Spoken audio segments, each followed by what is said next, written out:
અને ત્યાં એમને કોઈ સાયકલ સ્ટેન્ડ બનાવ્યું હોય કે કોઈ ગાર્ડન ડેવલપ કર્યું હોય એવા પ્રોજેક્ટ લઈને આવતા હતા. પણ સુરત મહાનગરપાલિકાના કમિશનરને એ વખતે 13 મિનિટ આપવામાં આવી હતી.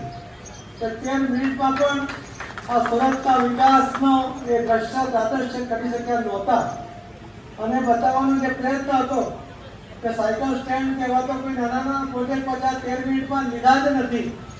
તો આ સુરતમાંથી પ્રેરણા લેવી જોઈએ. એ આખા દેશને જે મેસેજ એ કમિટી મારફતે પણ અને લોકોને જે માહિતી મળે છે એને આધારે પણ થાય છે.